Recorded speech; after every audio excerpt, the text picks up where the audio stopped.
We started with market structures in the previous video, wherein we discussed the characteristics of perfect competition. Now, perfect competition is the most extreme case of market structure, and in this video, we'll discuss the characteristics of monopolistic competition, which is found quite often in business. Take the case of mobile phones and let's try to analyze the cell phone industry. Firstly, there are many players in the market.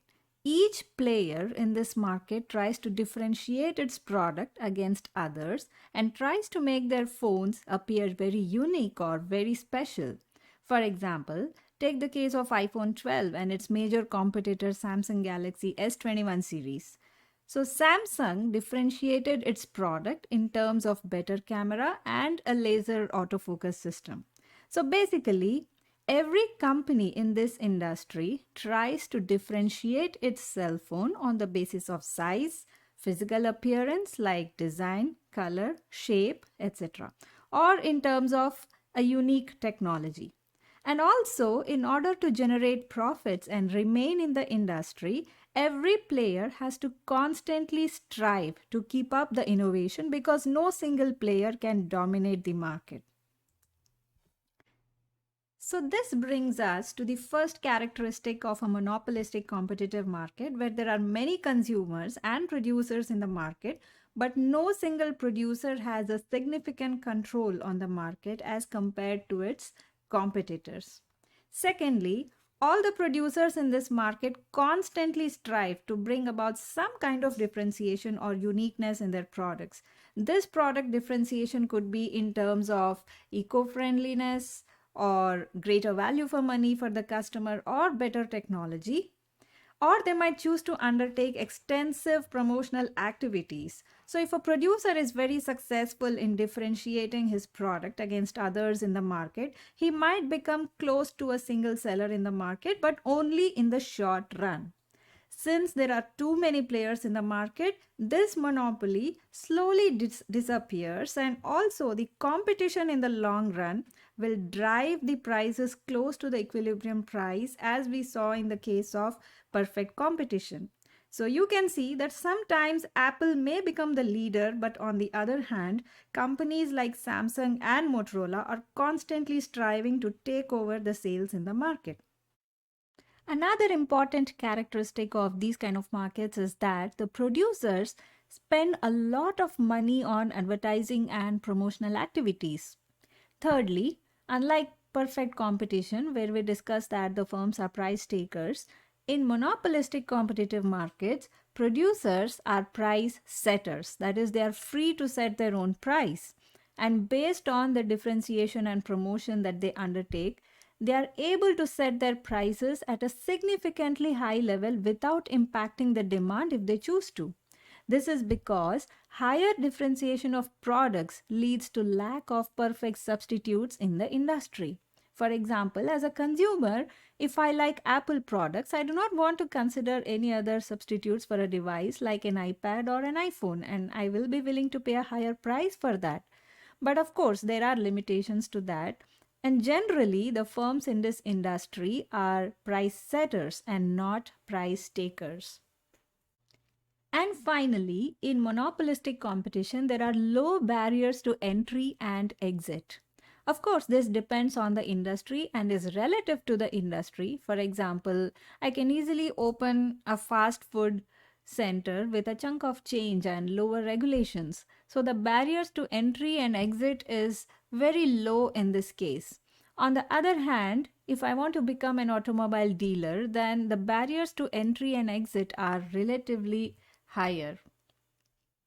So, in short, monopolistic competition lies somewhere between a pure monopoly, where there is a single firm operating in the market, and perfect competition, where there are homogeneous products, too many substitutes, and many sellers in the market.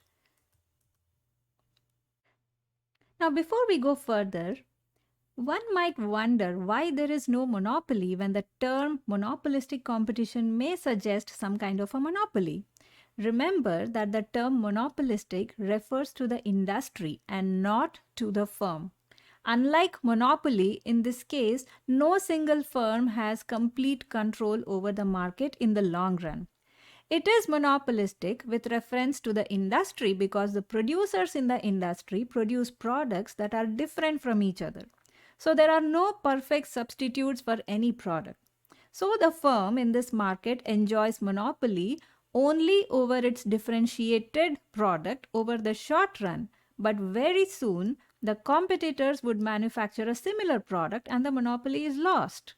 And also, from the consumer's perspective, they cannot go outside the industry to meet their requirements. For example, if a consumer wants a cell phone, he has to find a cell phone from within the industry, but he cannot find a substitute for cell phone outside the industry. That is why we call this market structure as monopolistic competition, because every product in this industry is unique and there are no perfect substitutes. There can be close substitutes within the industry, but there are no perfect substitutes for this product within the industry as well as outside the industry.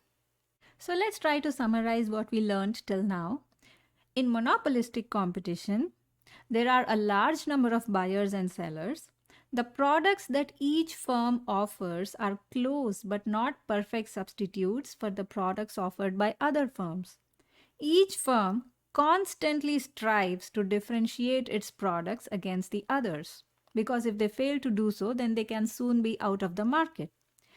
Entry and exit into such markets are possible with lower costs, but may not always be the case. Like I said, if you want to open a fast food center, the entry and exit barriers are very low. But then if you want to enter an automobile sector or a cell phone industry, then the entry and exit barriers are relatively higher. Firms have some pricing power, hence they are price setters. Firms try to differentiate their products through extensive advertising and promotional activities. So these are the characteristics of monopolistic competition. Now let's try to analyze what happens to economic profits in the short run and in the long run in this kind of a market. Remember that since the demand for the product in this market is highly dependent on product differentiation, there will be ranges of price where the demand is highly elastic in nature and prices where the demand will be inelastic in nature. So, the demand curve for this market will be downward sloping to the right. Unlike what we saw in case of perfect competition, where the demand curve was a horizontal straight line. So let me draw the graph here. As usual, I have quantity on the x-axis, dollar per unit on the y-axis. So this could be either price, marginal cost, average total cost, or marginal revenues. Now, before we go further, please remember that the slope of the marginal revenue curve is twice that of the demand curve. We'll talk about the reason for this towards the end of the video for those who are interested to know. But for now, just suppose that the marginal revenue curve has twice the slope of the demand curve. So let me draw the demand curve like this. So you can see that the demand curve is downward sloping and the marginal revenue curve is this. So this is my marginal cost curve and this is the average total cost curve. So you can see that the average total cost is highest at the starting of the production and it keeps decreasing as the additional units absorb all the fixed costs till it meets the marginal cost curve, and then it increases as the variable cost increases beyond a certain point. Now let's come back to the same question as always. What is the optimal point of production? So the same rule applies here as well. The optimal point of production is where the marginal revenue curve meets the marginal cost curve. So I try to find the point of intersection here at A. So this is the optimal point of production and Q star is the optimal quantity of production. Now we come to the next question. For this quantity, what is the price that the market is willing to offer? So I have to go back to the demand curve to answer this question. So I try to extrapolate this line till I reach the demand curve. And this is the price that the market is willing to offer. So I name it as P star. Let me also try to find what is the average total cost at this quantity of production, because I'm interested to know what is the economic profit. So I try to find the point here on the average total cost curve. So this is the point. So this is my average total cost for a quantity Q star. And this bright green line that you can see represents the difference between price and the average total cost for the optimal quantity of production, which is Q star. And what is this difference? It's nothing but the economic profit per unit. So how do I calculate the total profit? I simply multiply this by Q star, which is the optimal quantity of production. So visually, I can represent this as the area of this rectangle. So in the short run, a firm which is successful in differentiating its product as compared to its competitors can earn substantial economic profits. Now the question is, can these profits be sustained in the long run? So let's see what happens in the long run.